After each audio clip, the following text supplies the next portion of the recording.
Velevážení neplatící diváci, vítáme vás u dalšího dílu podcastu Růžička Vořechovský. Dneska je tu kromě Honzy Růžičky. Čau. Také vzácný host, připojil se až ze Singapuru. Jmenuje se Karol Pivovarči. Řekl jsem to správně, Karole? Super, tak to na prvýkrát sa málo komu podarí. No tak, to jsem rád. Karol je investor, správce aktiv, člověk, který má obrovské zkušenosti z tohohle biznesu a sídlí v Singapuru. A proto jsme si ho pozvali, protože my máme blog o Číně, respektive obecně o jihovýchodní Asii. No a s kým jiným se spojit, než právě s ním. Takže Karole, vítej u nás. Ďakujem pekne za intro. Jak dlouho bydlíš v Singapuru? No už je to teraz 10,5 roka zhruba. No. A jenom v Singapuru nebo i někde jinde v Ázii? 10,5 roka v Singapure, predtým som pôsobil na otočku v Hongkongu, kde som chodil zhruba 3/4 roka tam a späť z Európy ešte. A tu v Singapure, keď som bol, tak som mal na starosti celú Áziu, takže som lietal po celej Ázii. Ano. Tak to jsme byli otočení. Já jsem byl v Hongkongu a nikdy jsem se teda do Singapuru nechtěl přestěhovat. Nemáte tam hory, nemáte 4roční období. Nemáme, no. A je to maličké, jak když plivneš do záchodku. No samozrejme Singapur nie je pre každého, ale takisto Hongkong nie je tiež pre každého, kde v Hongkongu byť s rodinou, to ako tu tiež zabudni, že? To je miesto, kde človek, ako sa povie, work hard, play hard, ale nie takto ako na život s rodinou. Napriek tomu, že Singapur malý, tak si myslím, že je to jedno z najzelenších miest celkovo, kde som kedy žil, takže tá malosť je prekrytá potom efektivitou aj v tejto oblasti, ako je zelené a volajú to vlastne City in the Garden, alebo Garden in the City, ano. Poslední lokální otázka na tebe. Kde bydlíš v Singapuru? Bydlíš v centru nebo na Sentosa Island? Nie, teraz už nie. Keď som ešte pracoval, bol som v centru, ale ak by začali chodiť decká do školy, ja mám totiž tu 4 deti, tak dohodli sme sa aj s manželkou tam, kde má bližšie ona k práci, oni ku škole, je to väčšia priorita. Neviem, do akej miery poznáš, je tu jazero, ktoré sa volá Bedok Reservoir, od letiska asi 12 minút. Ano. Od centra 15. Ano. Tak v Praze máme teď právě, přátelé, kromě toho, že máme 2 hodiny odpoledne, tak máme 2 stupně nad nulou. Kolik máš ty? Teraz som sa vrátil, jak sme si písali, bol som na ceste, je tu klasika kolo, teraz 28 stupňov, je akože studenčie obdobie monzumové.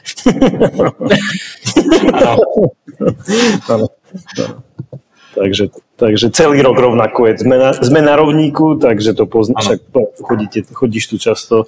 Celý rok, každý rok rovnako. 7 ráno vyjde slnko, o 7 večer zapadne slnko a medzi tým je to stále rovnaké. Okolo 30-ky. Áno. Kdy chodíš běhat? Kdy? Tak podľa toho, ako mi umožní čas, keď sa dá ráno.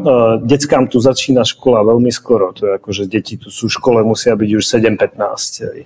Takže celý proces už vlastne vypadneme z domu okolo 6:50.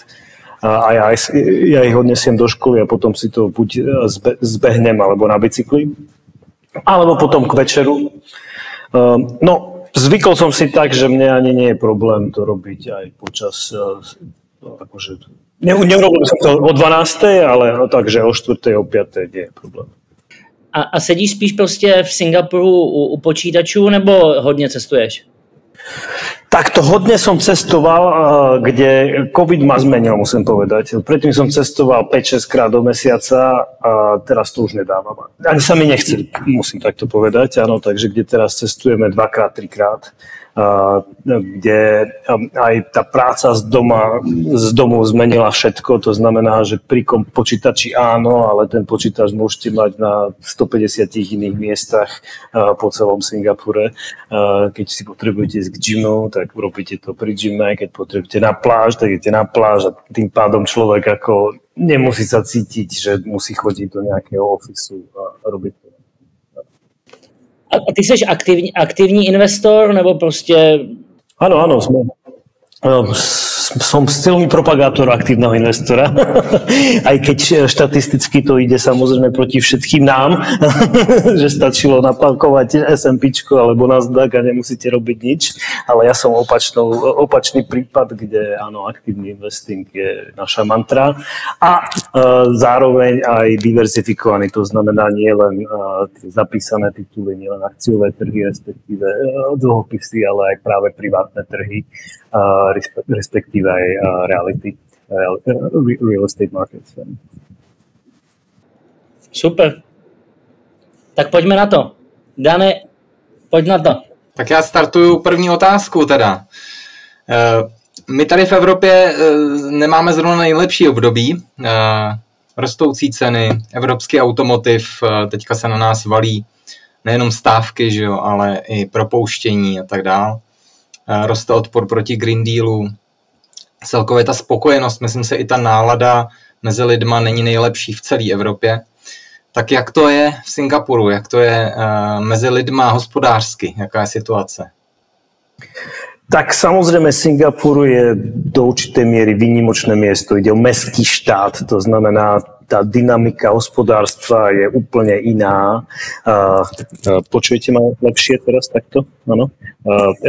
Tá dynamika je iná, kde tie roky rastu, ktoré Singapur zažil od svojho vzniku, naďalej by som povedal dobiehajú a to nastavenie, ktoré tu bolo niekoľko desaťročí, samozrejme nebude zmenené zo dňa na deň. Keď to porovnám s hospodárstvom spred covidu, tak je to podobné ako všade inde. To znamená, je to relatívne horšie, ako to bolo predtým. Keď si to ale porovnáme z benchmarku napríklad s Európou, tak je to samozrejme, alebo je to badateľne lepšie. Nezamestnanosť by som sa nedotýkal, lebo Česko napríklad, alebo mnohé časti Európy majú nezamestnanosť silne pod kontrolou, ale práve kvalita zamestnania, to znamená, aký job si ľudia vedia nájsť a tým pádom za aké peniaze je tu naďalej oveľa lepšia. A zároveň, keďže tu cez COVID a potom cez všetky geopolitické problémy pribudlo neskutočné množstvo žiadostí o migráciu, respektíve o imigráciu, tak Singapur nasadil naopak spiatočku s tým, že si trh momentálne mimoriadne chráni a preto pre tých, čo sme tu, to prostredie je, tak by som povedal, jednoduchšie, respektíve sme viac chránení z tohto hľadiska domáceho trhu. V Asii máme dvě globální finanční centra, Hongkong a Singapur. Hongkong vznikl ze dvou důvodů. Prvně v 70. letech a hlavně teda pak v 80. za Deng Xiaopinga, že financoval manufacturing v jižní Číně, v provincii Guangdong, tak jako prostě Taiwan financoval investice v provincii Fujian a potom nyní s čínským opening up gateway to China. Ano. Proč vznikl Singapur jako finanční centrum? Co vytvořilo, co umožnilo vznik Singapuru jako velkého finančního hubu? Ten veľký finančný hub je vlastne len dosť novodobá záležitosť. Keď si pozriete históriu, tak to nebolo tak 30 rokov dozadu, respektíve od 80 rokov ako Hongkong, kde Singapur pôsobil, aj dodnes pôsobí prevažne ako business hub. To znamená, keď si to zoberieme z pohľadu juhovýchodnej Ázie, tak z hľadiska governance alebo z hľadiska toho, ako mať miesto, kde sa robia díly, kde sa robí booking, tak nenájdete nič lepšie v okolí a môžem povedať momentálne v rámci celej Ázie. Áno, pretože Hongkong si prešiel svojou zmenou samozrejme za posledných 15 rokov. To finančné pozadie sa nabalilo vlastne až na tom, kde momentálne Singapur pôsobí v prvej päťke najväčších private wealth management centier. Stále ale oproti Hongkongu, ktorý je viac institutional, tak Singapur naopak je to private. Áno. To znamená podobné niečo v štýle Švajčiarska v Európe, kde pôsobí ako magnet práve kvôli svojmu postaveniu, ani nie tak finančnému, k ktorému sa ešte dostaneme, na tom postavili to finančné pozadie. Takže to bolo vlastne ako druhoradá, respektíve nepriamy benefit toho, čím Singapur sa vybudoval v začiatku. Už si trošku nakousl tu další otázku, mluvil si o governance. Jak ty se osobně díváš na ten systém toho řízení v Singapuru, který tam je, který kombinuje tržní ekonomiku klasickou, ale zároveň stát, i když je to městský stát, tak ta vládnoucí, řekněme, rodina, tam má dost zásadní slovo a vlastně je to záruka jistý kontinuity, dejme tomu. Má to, jak ty se na to díváš? Přispívá to k dlouhodobé stabilitě, ke konkurenceschopnosti? Takto, začnem s malým príkladom spred 3 mesiacov. Honza, ty určite poznáš Temasek, čo je ako singapurský štátny fond, nainvestoval zhruba 200 mega do maďarských renewable energies. A dám to na tomto príklade, kde oni Maďarov vidia vôbec nepoliticky, to vôbec neriešia, ale vidia to v rámci stability, že tam je tá jedna vláda 25 rokov, je pre nich najväčšia zelená vlajka, ako sa hovorí, alebo tik v ich due diligence procese, pretože naozaj stabilita je to, čo potrebujete z hľadiska dlhodobého rozvoja, dlhodobých investícií a tak ďalej. Áno. Takže z tohto hľadiska určite áno, kde ja by som nehovoril iba o Singapure, lebo to je naozaj, by som povedal, vo väčšine časti Ázie, nehovorím za každú krajinu, ale na čele s Japonskom, tam je jedna vláda od 60. rokov, áno.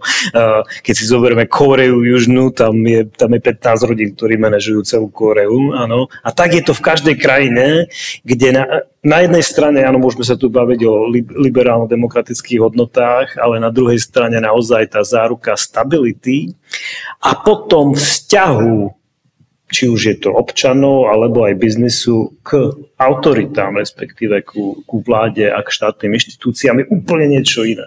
Kde naozaj tu sa, keď si zoberieme, neviem, ako to vnímate vy v Českej republike teraz, ale za moje celé obdobie dospelého veku na Slovensku a takisto, ako som pochodil časti sveta, a v týchto voľbách posledných v Amerike takisto sa vlastne vyberá menšie zlo. Ano? Čo je to najmenej horší dopad na môj život alebo na spoločnosť. Už to vôbec takto neriešia. Tu riešia, zachováme stabilitu a tej autorite, respektíve tej vláde a s tým súvisiacim inštitúciám veríme mnohonásobne viac, ako to poznáme u nás doma. Ten vzťah so štátom je tu úplne iný. Tam sa to neberie ako nejaký despotický autokrat, tu sa to berie naozaj, že tí najlepší ľudia spoločnosti tú spoločnosť vedú tak, že sa stala úplne v popredí na svetovej špici, čo sa týka kvality života a príjmu na obyvateľa a tak ďalej.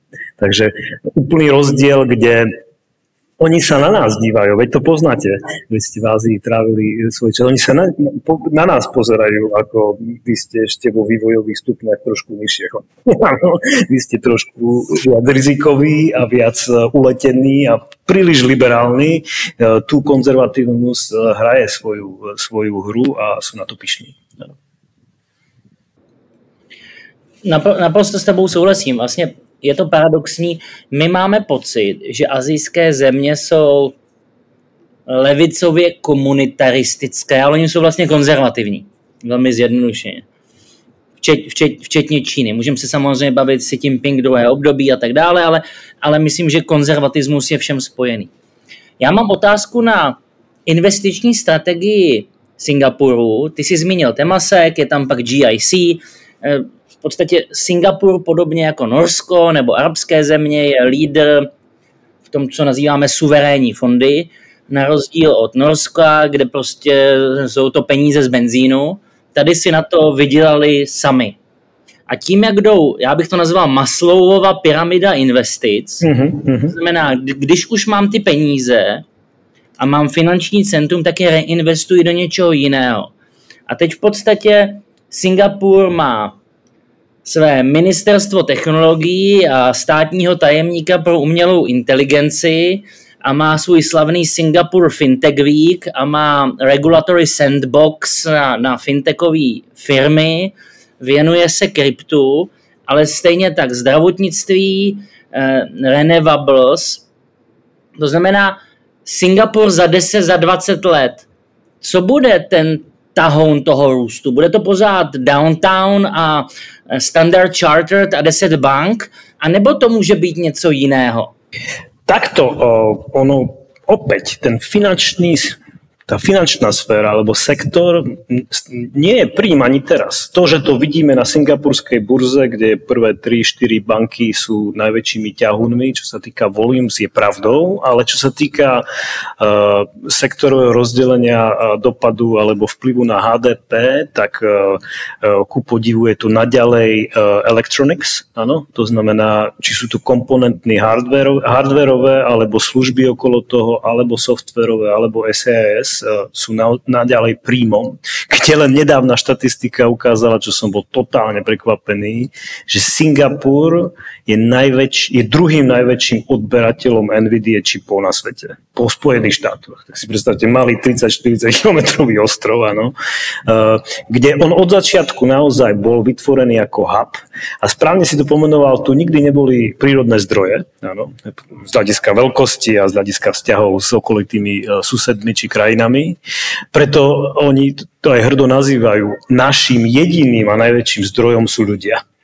Takže o tých ľudí musia sa starať tak, aby to prostredie bolo, nehovorím, že lukratívne, alebo nastavené tak, aby ľudia v ňom prosperovali v rámci biznisu. Pretože k tomu, čo si povedal ty, Dane, hovoríš o nejakom ľavicovom štýle riadenia spoločnosti. Nie je to ľavicové. Tu nie je minimálna mzda, tu nie je minimálny dôchodok, tu nie je sociálne poistenie, tu sú veľmi nízke dane, to znamená, že ten štát z hľadiska nejakého vplyvu na chod spoločnosti finančného je oveľa menší, ako to vidíme v našich krajinách socialistickejších. Ano. K tvojej otázke, čo sa týka perspektívy v ďalšom období, nemyslím si, že dôjde k výraznej zmene. Či sa trošku komponenty zmenia v tom Electrotechnics, tak to sa samozrejme stane v rámci vývoja trendov. Chemický, respektíve farmaceutický biznis naďalej bude príjm. Taktiež transport, samozrejme, Singapur je trojka na svete, neverím, že túto pozíciu by chceli stratiť. Ono tu má viacero komponentov, kde práve teraz v budúcom roku chcú spustiť prvý plne AI, plne automatizovaný port, alebo teda prístav na svete. Bude číslo 1, čo znamená, sa hneď premietne do celej ekonomiky chodu takejto inštitúcie. Petrochemický priemysel, napriek tomu, že tu olej, respektíve ropa či plyn nie je, tak z hľadiska spracovania a repackagingu a bookingu je jednotkou, dovolím si povedať, v celej Ázii. A až potom niekde sú financie. Ano. Takže z tohto hľadiska naozaj ten finančný, oni totiž to sa ponaučili v 10. rokoch, keď bola azijská kríza, že hot money, tak ako je ich pekne mať doma, tak oni vedia momentálne utiesť za ani nie, že deň. To hovoríme o 1 hodine, vám odleje zo štátu kľudne v stovkách miliárd. Takže z tohto hľadiska sa ponaučili a pekne to vidieť už niekde od roku 2015, kde takzvané nožnice medzi Hongkongom a Singapurom sa začali otvárať, kde Singapur je o mnoho viac regulovaný a naozaj nechcú tu mať čisto len hot money, ktoré proste jedným klikom viete vyliec krajiny preč. Ano. Když tady mluvíme o Temaseku všichni, tak Temasek sice investuje v celém světě, ale patří i mezi velký investory v Číně. Jak ty se díváš, nebo změnil třeba COVID a regulace, které proběhly v Číně v roce 2021, který se mimochodem třeba dotkly investic Tencentu v Singapuru. Změnil se nějak vztah mezi Čínou a Singapurem za ty poslední 3 roky? Určite áno, tá geopolitika samozrejme vplýva na všetkých, takisto ako na nás, u nás doma, tak aj tu vplýva a to prvé obdobie Trumpovej vlády bolo naozaj, ako by sme počuli, kovbojské, to znamená, že začali sa ukazovať, kto má ostrejšie lakte. Áno. Takže určite áno, ale opäť to vychádza z tej pozície Singapuru, ktorý je na jednej strane najväčším alebo jedným z najväčších ázijských centier na príliv zahraničných investícií ako z USA, z Európy, ako aj z iných krajín, vrátane Číny. Na druhej strane ale je však najväčší exportér kapitálu, kde Čína je v prvej trojke investičných území alebo krajín, kde Singapur investuje.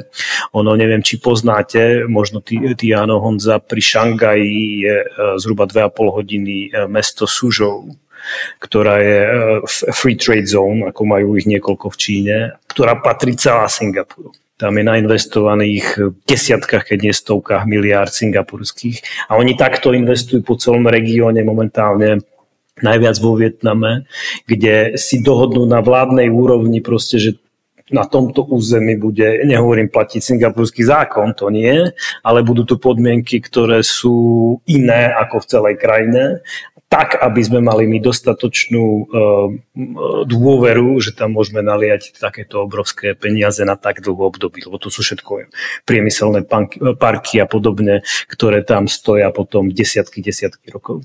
Ano. Takže naopak, Singapurčania hlavne po covide, hlavne po tom, že ako poznáte, Singapur, väčšinová časť obyvateľstva má čínsky pôvod, hlavne kultúrne, áno, tak oni ako sa od Číny nedištancujú, naopak. Tu v tejto časti sveta si každý uvedomuje, že svet bez Číny bude oveľa horším svetom. Alebo chudobnějším teda. Ne, my hodně v našem podcastu s Danem samozřejmě řešíme i to, co se o Asii povídá v euroamerických médiích. Dan překřtil Bloomberg na Doomberg především.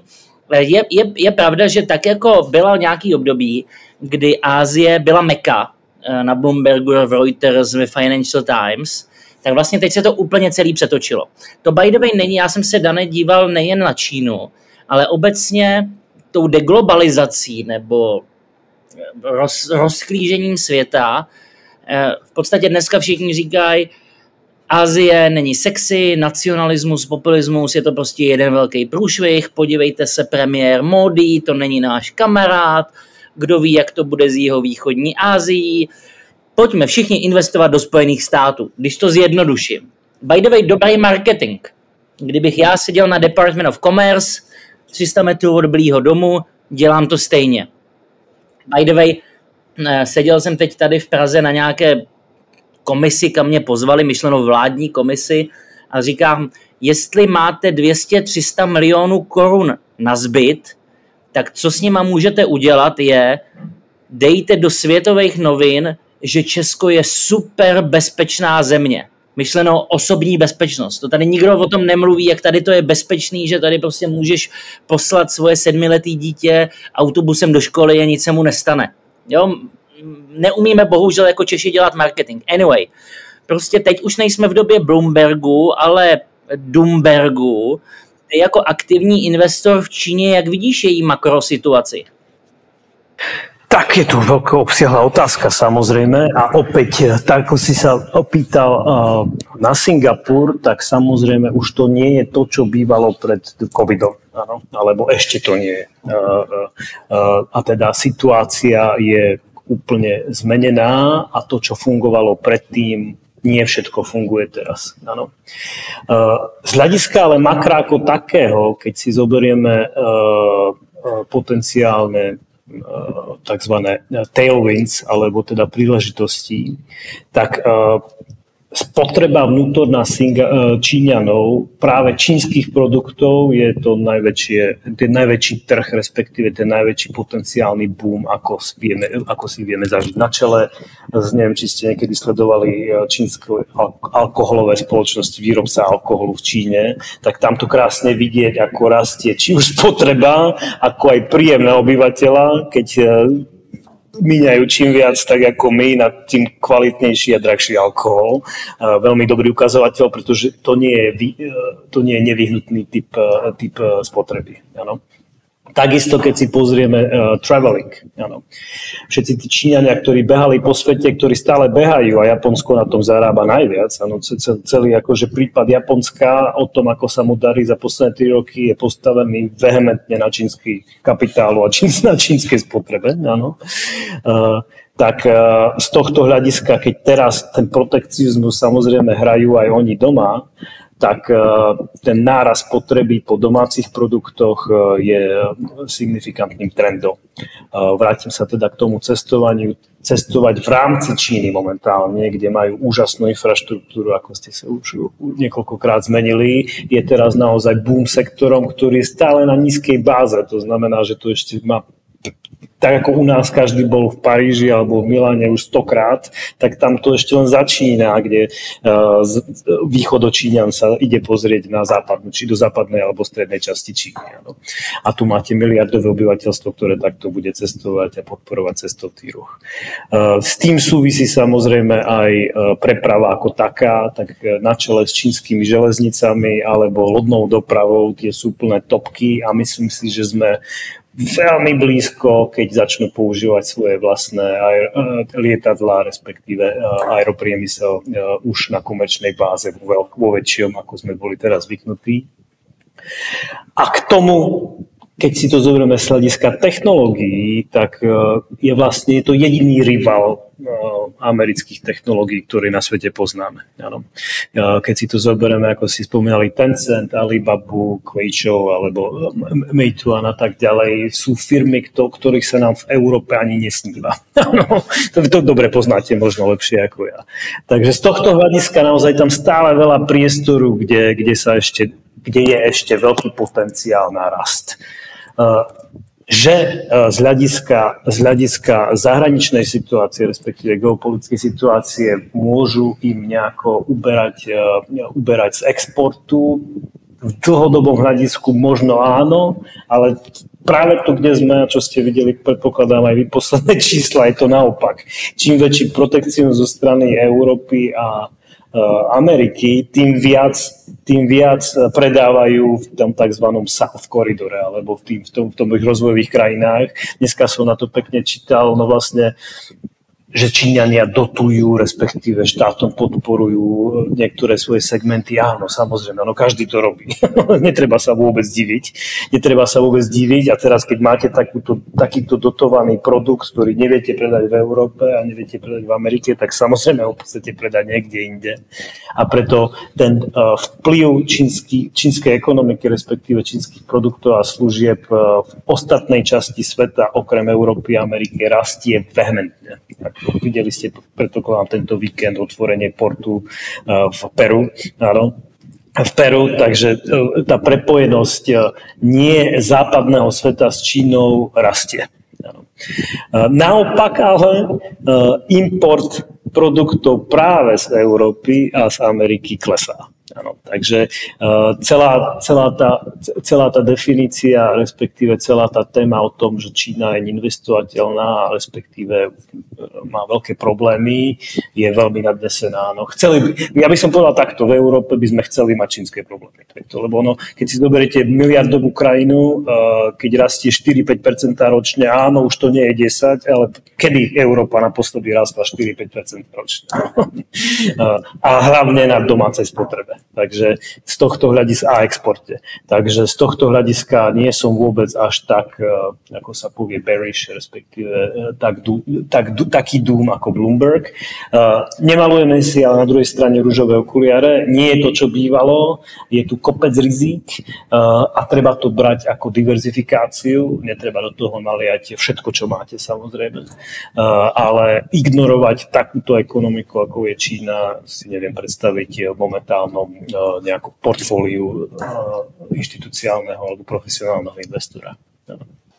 Když jsi mluvil o tom, že Čína roste, že 4 až 5% ročně, řekněme, tak je potřeba dodat, že ona prochází nějakou transformací, takže vlastně není to v rámci cyklu je to vlastně spíš nižší, řekněme, nebo ta horší pozice. Jak ty se díváš na tu transformaci, která teď probíhá, kdy se Čína snaží přejít z toho modelu, kdy kopíruje vlastně, vezme nějaký produkt, skopíruje ho, přidá k tomu něco a snaží se dostat teď do pozice, kdyby chtěla být opravdu tím technologickým lídrem a investuje do odvětví, který mají tu vyšší přidanou hodnotu. Může se jí to podařit? No, opäť, ja nehovorím, že som takto zdatný, aby som tu vedel súdiť jednotlivé technológie na čele s semiconductors, teda s mikročipmi, že kto bude lepší za 10 rokov, naozaj netuším. Pozerám sa na to, ale tzv. Bottom-up, alebo zo spodu, kde každý z vás, mali ste skúsenosť a stretli ste sa s Číňanmi vo svojom profesnom alebo súkromnom živote a viete si to porovnať s tým, čo máte doma. Máme tu 1 miliardu ľudí, ktorá je vysoko vzdelaná, vysoko práceschopná, motivovaná a disciplinovaná. Keď sa to podarilo Japoncom, keď sa to podarilo Korejcom, ktorí sú z hľadiska nejakého geopolitického alebo respektíve kultúrneho hľadiska najbližšie k tým čínskym. Keď sa to podarilo im, neviem si predstaviť, prečo by sa to nemalo podariť Číňanom, pretože tie kultúrne črty sú rovnaké. Áno, je tam hlad po úspechu, sú mimoriadne vzdelaní, mimoriadne oveľa viac pracovití ako my v Európe a k tomu ešte veľmi disciplinovaní, čo my vôbec teda nemáme. Áno, to poznáte sami. Áno. A na to z ekonomického hľadiska za stále hovoríme možno tretinové ceny alebo polovičné ceny, čo máme u nás doma. Áno. A tu hovoríme o strednej Európe. Tu vieme nájsť Číňanov, ktorí sú oveľa viac vzdelaní a majú väčšie skúsenosti v Singapure za menšie peniaze, ako takýto človek by bol v Čechách, alebo v Prahe, alebo v Bratislave. Takže z tohto hľadiska ja si neviem predstaviť, prečo by sa im to nemalo podariť, pretože konec koncov je to o ľudskom faktore, kto tie veci vymýšľa, respektíve ten R&D svet. Preto takéto prirovnanie, že ide čisto o kopírovanie, to je stará škola. Samozrejme, že to funguje. Ako si pamätám, keď som bol na Stanforde v 2012, nám ukazovali, ako fičí fabrika na výrobu pre Gucciho alebo Louis Vuittona vtedy, kde fungovali na 3 smenách, kde 2 smeny tých istých produktov boli pre fabriku Gucci a 3. smena bola pre ich vlastná. Takže áno, je to tak, ale opäť, keď to urobíme z nejakej historické analógie v prípade Japonska alebo z Južnej Kórey, to sme už videli. To sa už vo svete stalo niekoľkokrát, konec koncov aj Američania zobrali si sobou kopec svojej technológií, respektíve biznisu z Európy, ktorí okopčili a zveladili v Amerike. Nebral by som to takto čierne, že iba kopírujú a kradnú. Vôbec nie, naopak sú lídrami v mnohých veciach už teraz. Hele, Čína tím, že tady já jsem větší skeptik než třeba Dan, Čína nezvládla přechod z exportně orientované ekonomiky na consumption driven.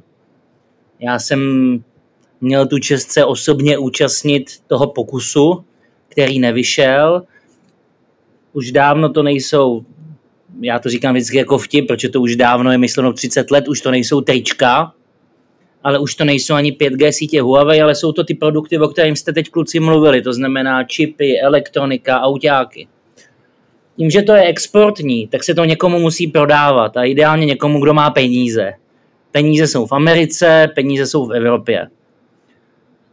Ve Washingtonu se nám znova usazuje Donald Trump. Podle mě jeho executive orders už jsou napsané a 20. ledna ráno udělá slib na Bibli a pak to rozrolujou ven. To se netýká jenom Číny, bude se to týkat Iránu, spoustu věcí během jednoho dne převalí.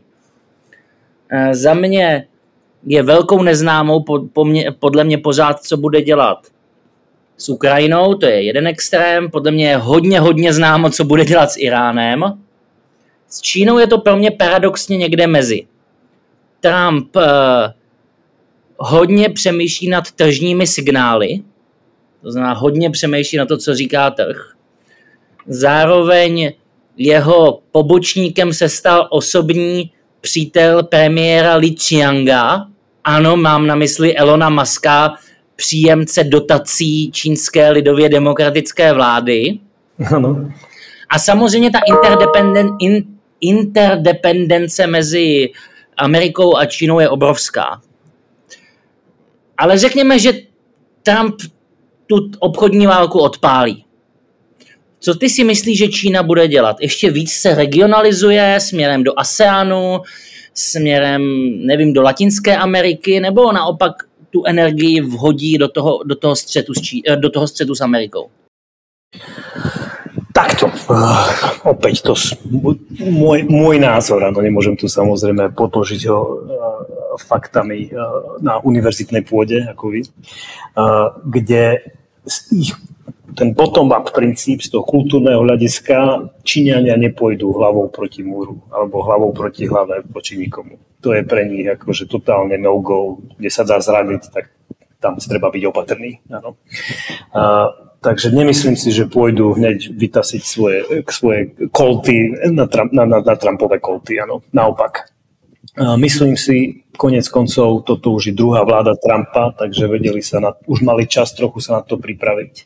Keď si zoberieme čínsky podiel amerického exportu čínskych produktov, to znamená, koľko Amerika predstavuje pre Číňanov, už sú to len nejaké 3%. Áno.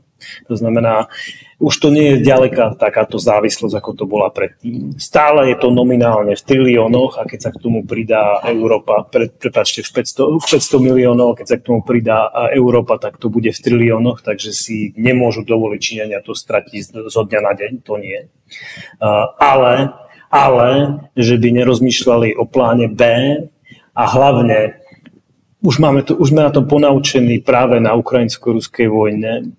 Sankcie, respektíve deglobalizácia už nikdy nebudú fungovať tak, ako to bolo 300 rokov dozadu, alebo v 15. storočí, alebo proste v časoch, keď naozaj nejaká armáda mohla odrezať kus sveta od prílivu, či už kapitálu, tovarov alebo služieb. Tak to urobila Osmanská ríša, medzi Čínou a Európou.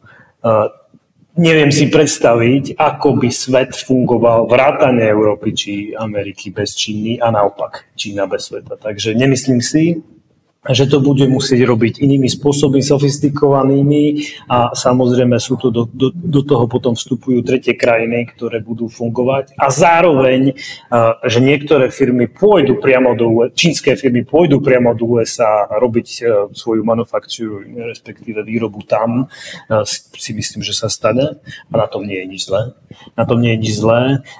Mám trošku takýto ako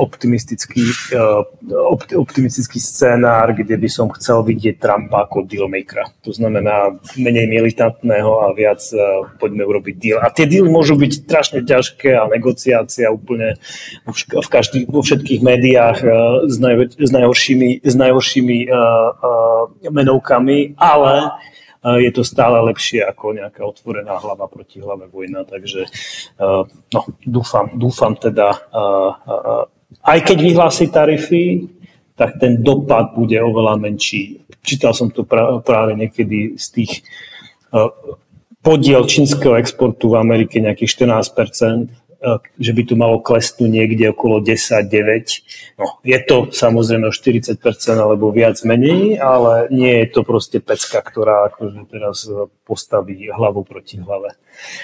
A tak si myslím, že to bude dobre pre všetkých v tejto súčasnej dobe. Áno. Ono to je poměrně dobře vidět na tom, že Číňani velmi masivně investují v Mexiku. Chtějí využít toho prostoru volného obchodu, který tam je, známe ho jako naftu, že jo. Pak tu máme Evropu, kde vlastně Evropa nemá žádného jednoho lídra, jako má Amerika Trumpa nebo Bidena, tak v Evropě je ta situace trošku jiná. A tam se teď ukazuje, že zejména třeba Španělsko už prostřednictvím zase svého vyslance v Číně jako projevilo určitý zájem spolupracovat s čínskýma firmama daleko víc, než jak to vidí Brusel třeba. Myslíš si, že v Evropě to dopadne tak, že ty už si vlastně zmínil příklad Maďarska, Temaseku Maďarska, že to nakonec dopadne tak, že čínské firmy budou investovat jenom v některých zemích Evropské unie a že ten trh se vlastně, jednotný trh se v tomhletom ohledu rozpadne?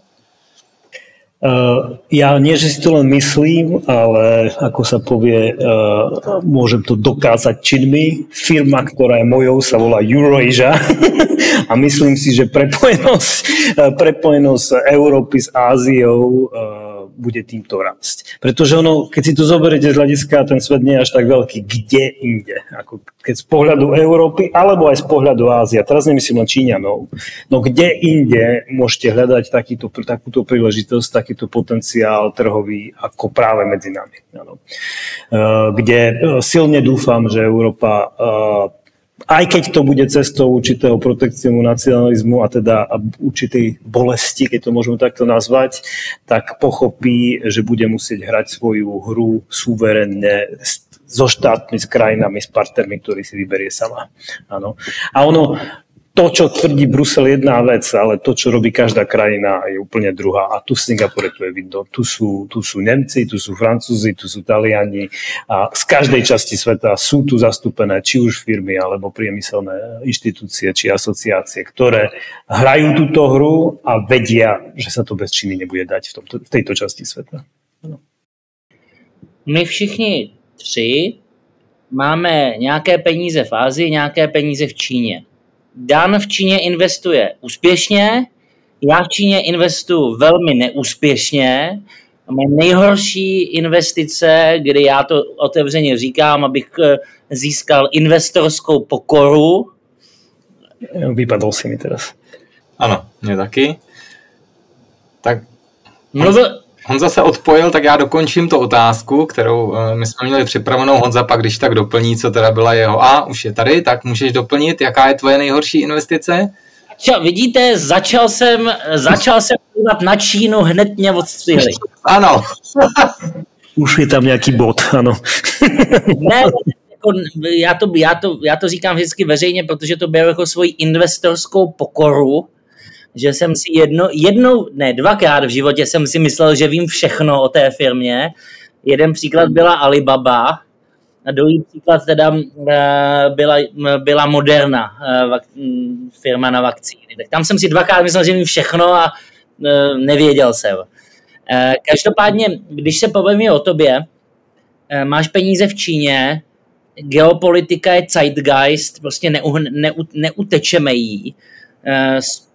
Spoustu lidí investovalo do Čínu, jak já říkám, že se škrábali přes hlavu, to znamená používali nikoliv, že by investovali v Šanghaji nebo v Shenzhenu nebo v Hongkongu, ale investovali přes NISE, nedoporučuju. Každopádně, myslíš si pořád, že to je příležitost, kde levně nakoupit? Alibaba, by the way, když se podívám na všechny ratios, tak je super firma, ale... To sú áno. Presne, ako keď si to zoberieme z pohľadu value investments alebo fundamentálneho investora, to sú knižkové príklady toho, ako človek má potenciál, samozrejme, aspoň v strednom horizonte poraziť pasívne investovanie. Ano. Kde jediné, čo vlastne investor môže robiť, je nakupovať v diskontoch. Ano. To je... Keď kupujete za fair values, tak akože byť lepší ako index naozaj je veľmi málo pravdepodobné a tým pádom ten aktívny manažment má vlastne len dve alternatívy alebo spojené. Nakupovať v diskonte a hedžovať to v určitých momentoch, ano, alebo teda ošetrovať to riziko. Čína, keď si to zoberiete, a to nie je môj názor, ja som úplne malý pán, ale z pohľadu veľkých investorov na celé s Burin a podobnými majú momentálne nainvestované veľkú časť, prevažnú časť svojich portfólií práve z tohto hľadiska, že tie úrovne, respektíve a všetky fundamentálne ratio alebo ukazovatele sú natoľko lákavé, že napriek geopolitike, ktorá nám hrozí, nedajú sa ignorovať. A preto opäť, keď si to zoberieme z pohľadu veľkého portfólia, to znamená, ktoré musí byť diverzifikované, na čele napríklad z GIC, ktoré tohto roku na tohto výročnej správe sťahuje vehementnú časť prostriedkov z indexov západných krajín, vrátane Ameriky a investuje ich, nehovorím do Číny, ale investuje ich do alternatív, pretože vidí ten off-balance, kde to, že človek robí fundamentálnu analýzu a nefunguje to pri nákupe, ono to je to isté pri predaji. Koľko ľudí mohlo odhadnúť, kde bude v súčasnosti Tesla alebo Nvidia. Samozrejme to nie je nejako fundamentálne podložené a je to vlastne ten istý argument. A preto z hľadiska ošetrenia portfólia voči potenciálnym rizikám musíte sa opierať o fundament, respektíve o research a tým pádom tieto Čína, ale aj niektoré iné azijské mená momentálne už sa možno treba zahrávať aj so Samsungom, sú atraktívne a mali by byť na tzv. Hľadáčiku či radari aj európskeho investora. To jsi mě nahrál vlastně na otázku další, protože jihovýchodní Asie je momentálně nejrychleji rozvíjejícím se a rostoucím regionem na světě. Řada zemí, ačkoliv jsou si odlišný, nejsou stejný, to víme všichni, tak má to podle tebe nějakou společnou příčinu, proč se vlastně daří napříč tomu regionu a případně vyzdvihl bys nějakou tu zemi z tohohle regionu?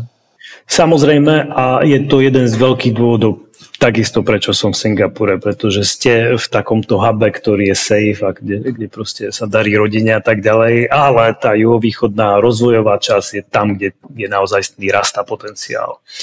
Kde týchto príčin, spoločných príčin je niekoľko.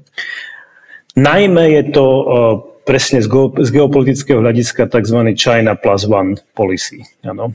To znamená, všetci tí, ktorí vyrábali v Číne a dodnes vyrábajú, pretože tiež si nemôžeme myslieť, že totálne sa stiahnu z výrobného trhu Číny. Ten je tak efektívny, že to nám bude trvať roky, aby sme to nahradili. A keď sa sťahujú, tak sa sťahujú do okolitých krajín, ktoré na tom mimoriadne rastú, či je to Vietnam, či je to Malajzia, či je to Indonézia. Už začínajú aj Filipíny a potenciálne aj Tajsko. Takže z tohto hľadiska je to v momentálnom stave geopolitickom je to príčina číslo 1. Druhou príčinou je demografia, o ktorej predpokladám ste sa už niekoľkokrát zmenili.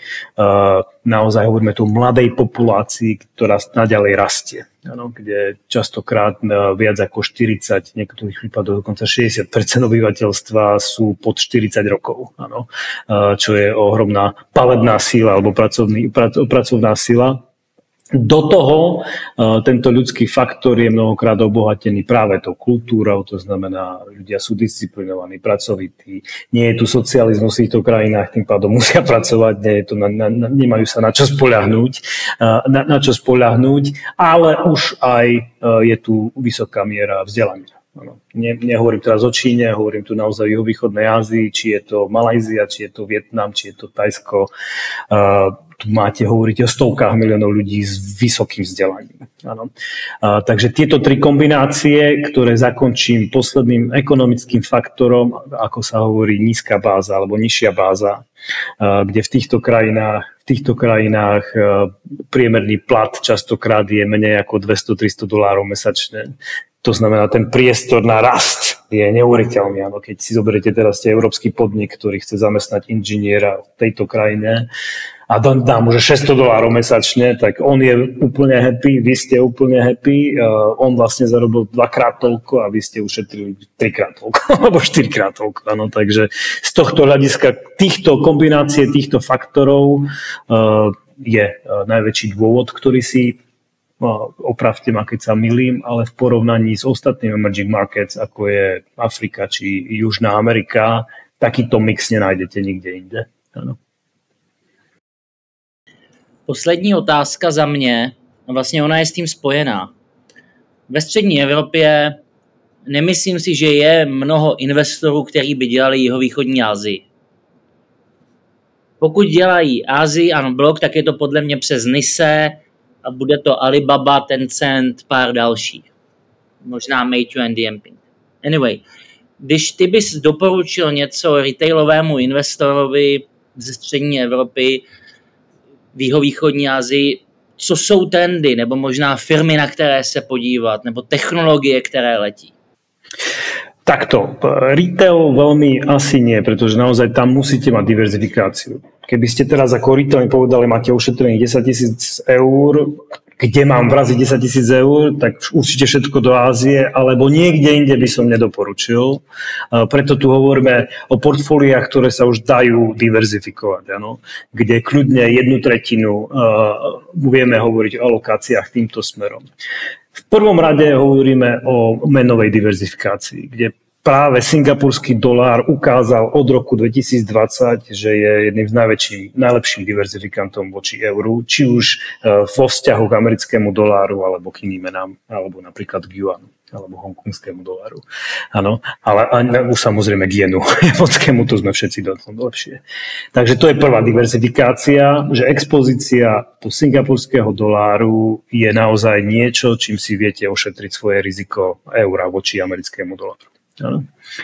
Druhým samozrejme je aj potom aj otázka takzvaného custody, že to viete držať v miestnych bankách. Ano. Čokoľvek sa stane s bankami v západnom svete, tak máte ošetrené v bankách, ktoré sú na tom mnohokrát oveľa lepšie a v prostredí, ktoré dokázalo niekoľkokrát, že naozaj podrží toho privátneho investora.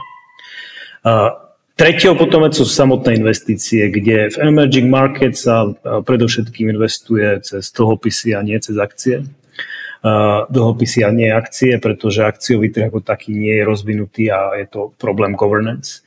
V Singapure hovoríme na akciových trhoch možno o 5-7 tituloch, o ktorých sa dá rozprávať na čele s bankami a na čele nejakým čínsko-singapurským maritime, alebo teda výrobcom a servisom lodí. Zbytok je niečo, čo by som nie vehementne odporúčal, to je potom lepšie ísť cez index. V ostatnej časti Ázie naozaj vyberáte si jednotlivé zrnká alebo hľadáte ihlu v kope sena, kde na akciovom trhu alebo na private markets, alebo teda private equity či VC, to sú úplne hry, do ktorých by som jednotlivo malým investorom vôbec nedoporučil ísť. To keď ísť, tak cez fondy miestne a nie takto napriamo. Ale potom je tu trh realit, ktorý častokrát ponúkam, respektíve spomínam potenciálnym či existujúcim investorom, kde Singapur pôsobí ako burza, to znamená akciová burza s najväčšou koncentráciou realitných fondov na svete. Ich je tu momentálne viac ako 40. Tieto realitné fondy majú samozrejme nainvestované po celom regióne, po celom svete, ale vehementne v regióne. A keď si to zoberiete teraz z pohľadu, áno, počúvam o tom, že juhovýchodná Ázia rastie, je tam dobrá demografia, zvýšená spotreba a do toho China Plus One policies. Ako by ste teda teraz investovali do firiem, ktoré buď nežiadajú debt, alebo ten je hneď absorbovaný na veľkých inštitúciách, alebo miestny akciový trh proste neexistuje v takej forme, aby vám dal dostatočnú mieru istoty? Tak sú to práve tieto realitné fondy, ktoré investujú napríklad na priemyselné parky alebo datové centrá momentálne, alebo aj prebývanie, ktoré investujú v tomto regióne, sú ale štrukturované v Singapure a tým pádom podľa miestnych podmienok ten investor naozaj môže mať pocit oveľa väčšieho bezpečia, možno ako u nás doma. Plus k tomu sú v singapurskom doláre a plus k tomu sú to veľmi, by som povedal, atraktívne tzv. Dividendové tituly. No, takže tam aj k tomu income, nie je to proste len špekulácia na rast. Tak by som to popísal v tomto regióne. Pre technológie, ktoré si sa dotkol, tak tam Hongkong je jedničkou. A nemyslím si, že ho Singapur v blízkej dobe vôbec nahradí a preto pokiaľ hľadáte rastúce akciové tituly, najmä v technológiách, tak Hongkong je číslo 1. Už neviem, do akej miery sledujete IPO trh, už začíva ožívať, už tu vidím 3-4 IPOs per week na týždennej báze. Už takisto, čo vidím, už to nie je pod UBS-kou alebo Američanmi, ale sú to čínske banky, respektíve miestne banky, ktorí sú underwritermi.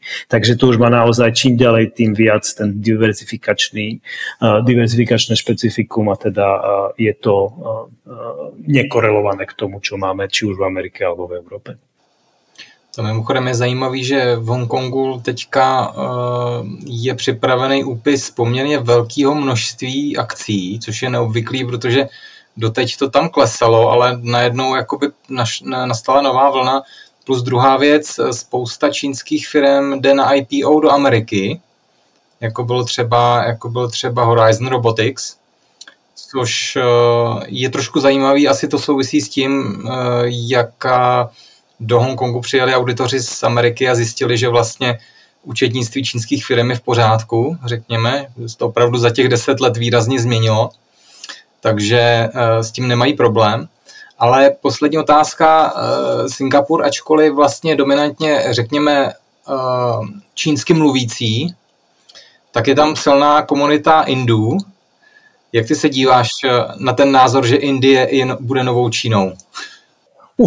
No, dívam sa na to pozitívne, len ešte sa k tomu vrátim. Singapur má zhruba 65% čínskeho obyvateľstva a potom zhruba 25% malajského a zbytok Indovia a nejakých 5-7% belosi, alebo červenovlasci, ako nás tu volajú. kde India samozrejme z hľadiska svojej opäť tej klasickej demografie, veľkosti trhu a nízkej bázy má tento potenciál. Avšak v tejto chvíli, pokiaľ človek, respektíve investor nepozná konkrétne príležitosti a nemá s nimi skúsenosť už dlhodobú, mimoriadne ťažký trh. Áno. To je, každé jedno IPO, respektíve každý jeden úpis je prepísaný 40 000 krát, takže tam ako dobrú cenu nedostanete nikde. Z hľadiska governance, tak to je ako Československo pred 40 rokmi. Áno. Do toho dane a do toho korupcia v miere, ktorá takisto Československo možno pred 100 rokmi. Áno. Takže z tohto hľadiska veľmi ťažký trh, tak ako iné časti o východnej Ázie. Preto pokiaľ akože direct deals, tak iba s veľkými menami, ktorými môžete veriť už zo západnej časti, respektíve zo zahraničia. Napriek tomu potenciál samozrejme tam je. Netreba ho ignorovať. Či ho riešiť menovo momentálne, to sa zatiaľ neukázalo, kde indický reál akože klesá každý rok a celkové výnosy po zdanení nepredstavujú ani to, čo máme v Európe, ale opäť z toho dlhodobého hľadiska, keď si to porovnám s inými časti emerging markets, momentálne je to najviac hot a preto práve cez dlhopisy je možno tá najlepšia cesta v tejto dobe. Porovnal by som to napríklad s Vietnamom.